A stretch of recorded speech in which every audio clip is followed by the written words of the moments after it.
யோ நமஹ ஸ்ரீ மகாபரிவாச்சரணம் மகாபரிவாச்சரணம் மகாபரிவாச்சரணம். இன்றைக்கி தெய்வத்தின் பாகம் 3 மௌனம் என்ற தலைப்பில் பிரிவா சொல்கிறது மேலே வாசிக்கிறேன். இது பக்கம் 698 ஆரம்பிக்கிறது. சஜ்ஜனங்களின் கூட்டுறவும் இப்படித்தான் எல்லா உறவும் அற்றுப்போகிற நிலைக்கு கொண்டு விட்டுவிடும். ஒரு விதமான பற்றும் இல்லாமல் இருக்க வேண்டும் என்றால் அது உடனே சாத்தியமாயில்லை. அதனால் கெட்ட சகவாசத்தை விட்டு சத்சங்கம் சேர வேண்டும். இதுவும் உறவுதான். ஆனால் ஒரு பழம் நன்றாக கனிந்த பின் தானாக இற்று விழுந்து விடுகிற மாதிரி இது ஒரு நாள் முடிந்துவிடும். இதைவிட உயர்ந்த ஏகாந்த அனுபவத்தில் சேர்த்துவிடும். சத்சங்கத்தே நிசங்கத்துவம் என்று ஆச்சாரியால் பஜகோவிந்தத்தில் சொல்கிறார். இப்படியே காட் தாட்டிலிருந்து நோ தாட் உண்டாகும். ஆனால் இது முதலிலிருந்த சூன்ய நிலை. நோ தாட் இல்லை, பரிபூர்ண ஸ்திதி. தாட் எழுப்புகிறதுக்கு இடமே இல்லாமல் ஞானம் பூர்ணமாக ரொம்பிய நிலை. சத்சங்கம் என்பதற்கு இன்னொரு அர்த்தம் சொல்லலாம். சத் வஸ்து என்பது எக்காலமும் மெய்ப்பொருளாயிருக்கும் ஆத்மா ஒன்றுதான். தேகாத்ம புத்தியை நீக்கி அந்த சத்தான நிஜ ஆத்மாவில் சேர்வதுதான் சத்சங்கம். சத்புருஷர்களின் சங்கத்தினால் ஏற்படும் நிசங்கத்துவம் கடைசியில் என்ற பெரிய சத்தின் சங்கத்தை தான் உண்டாக்கி தர வேண்டும். அப்பொழுது நான் என்று இப்பொழுது நினைத்து கொண்டிருப்பது எதுவோ, நம்முடைய எத்தனை உபத்திரங்களுக்கும் காரணம் எதுவோ, அது ஏக பரமாத்ம ஞானத்தில் அடிபட்டு போய் அந்த ஞான வஸ்துவின் பூர்ணானந்த ரூபமாகவே நாம் ஆகிவிடலாம். அதுவேறே நாம் வேறே என்று நினைக்கவரை நான் எனது என்கிற எண்ணங்கள், அகங்காரம், மமக்காரங்கள் என்பவை இருந்து கொண்டேதான் இருக்கும். முதலில் சத்வஸ்துவை ஈஸ்வரன் என்ற வேறையாக வைத்தே அவன் கையில் இந்த அகங்கார மமக்கார நானை பிடித்து கொடுத்தால் இது உபத்திரவம் பண்ணுவதை விட்டுவிடும். அப்புறம் அவன் வேறையாக இருக்க வேண்டாம் என்று இதை தானாகவே உணர்த்தி காட்டி விடுவான். அதனால் ஒன்றையும் நினைக்காமல் மௌனமாய் இருப்பதென்று முதலில் வாயின் மௌனத்துடன் ஈஸ்வர ஸ்மரணை பண்ணுவதற்காகவே ஆரம்பிக்கப்பட வேண்டும். பரமாத்மாவை நம்முடைய இஷ்ட தேவதை எதுவோ அதுவாக பாவித்து இப்படி ஸ்மரிக்க வேண்டும். சாட்சாத் பராசக்தியாகவோ உமாமகேஸ்வரனாகவோ லக்ஷ்மி நாராயணனாகவோ பாவித்து மௌனமாக தியானம் பண்ண வேண்டும். அதற்கப்புறம் இந்த நினைப்பும் போவது அந்த பராசக்தியின் அனுகிரகத்தால் நடக்க வேண்டிய போது நடக்கட்டும். மௌனமாக ஈஸ்வர ஸ்வரூப தியானமும் மனசுக்குள்ளேயே நாமஜபமும் தான் நாம் செய்ய வேண்டியது. கண்டதை நினைத்து கொண்டிருப்பதிலிருந்து நேரே இப்படி ஈஸ்வர நினைப்புக்கு போனாலும் போகலாம். அல்லது எந்த நினைப்பும் வராமல் இருக்கும்படியாக கொஞ்சம் பழக்கி கொண்டு விட்டு அப்புறம் அது வெறும் ஜடஸ்திதியாக நின்று விடாமல் இருப்பதற்காக அந்த கட்டத்தில் ஈஸ்வரபரமாக நினைக்க ஆரம்பிக்கலாம். இந்த கட்டத்தில் அது கொஞ்சம் பலமாகவே ஈஸ்வரனிடம் ஒட்டிக்கொள்ள ஆரம்பிக்கும். சமூக நலனுக்கும் உதவுவது. இத்தனை நாள் நீங்கள் செய்ய வேண்டிய காரியங்களை பற்றியே சொல்லிக் கொண்டிருந்தேன். என்ன வைதிக காரியங்கள் செய்ய வேண்டும், தர்மரட்சணத்துக்காக என்ன கர்மானுஷ்டானங்கள் செய்ய வேண்டும், சமூகத்துக்கு என்னென்ன செய்ய வேண்டும் என்பதை பற்றியெல்லாம் சொல்லி வந்தேன். இன்றைக்கு ஒரு மாற்றாக ஒன்றையுமே செய்யாமல் மௌனமாக இருக்கச் சொன்னால் என்ன என்று தோன்றிற்று. இதுவும் ஜீவன தர்மம்தான்.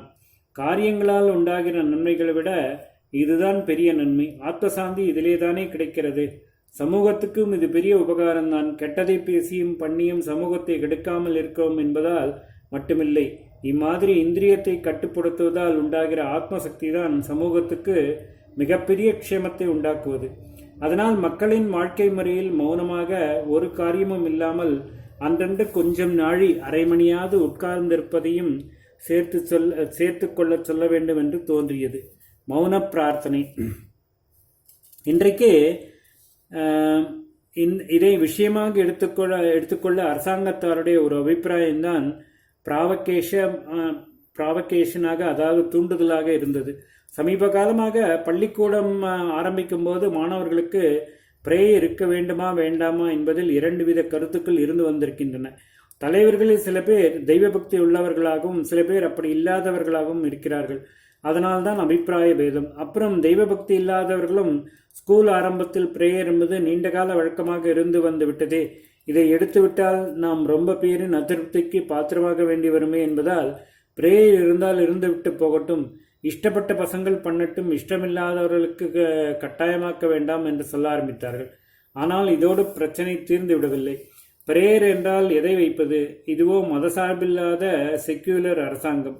அநேக மதங்களைச் சேர்ந்த பசங்கள் சேர்ந்து படிக்கும்போது எந்த ஒரு மதத்தின் பிரார்த்தனையை மட்டும் வைத்தாலும் தப்பாகிவிடுமே என்று யோசித்தார்கள்.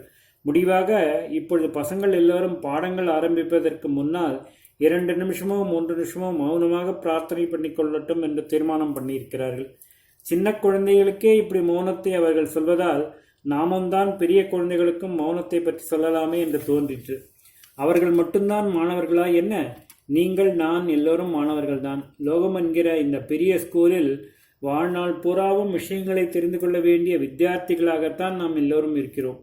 இன்றைக்கு நீங்கள் கற்றுக்கொண்டது மௌன வித்தியை.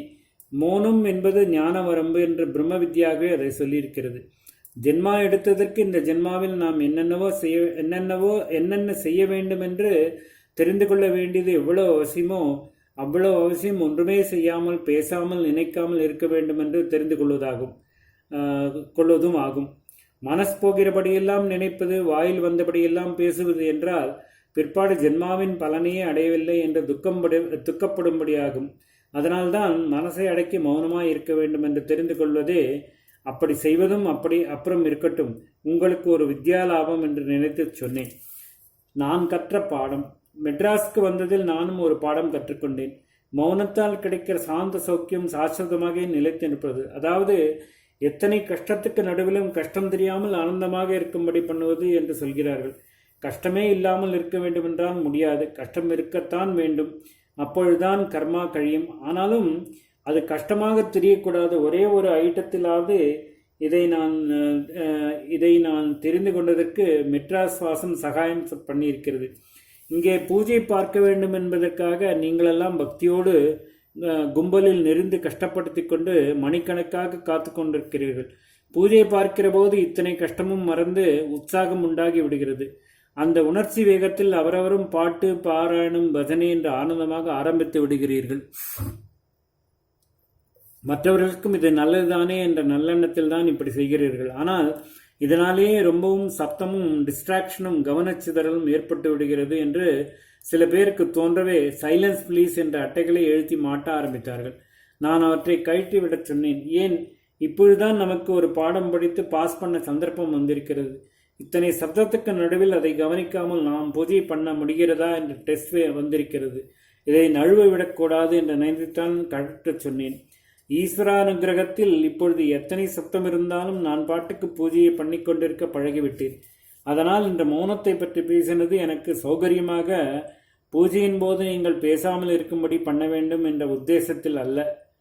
உங்களுக்கே அதன் பிரயோஜனம் ஏற்பட வேண்டும் என்றுதான் சொன்னேன். இத்தனை நாள் உங்கள் இஷ்டப்படி பாடி, பேசி, பஜனை செய்தாகிவிட்டபடியால் இப்பொழுது உங்களை பூஜையின் போது மௌனமாக மானசீகமாக பிரார்த்தனை பண்ணிக்கொள்ள செய்வதில் நியாயம் இருக்கிறது என்று தோன்றிற்று. சும்மா இருக்கும் சுகத்தின் லேசமாவது உங்களுக்கெல்லாம் தெரிய வேண்டும் என்ற ஆசையில் சொன்னேன். ஓம் ஸ்ரீ குருப்யோ நமः. ஸ்ரீ மகாபரிவாச்சரணம். மகாபரிவாச்சரணம்.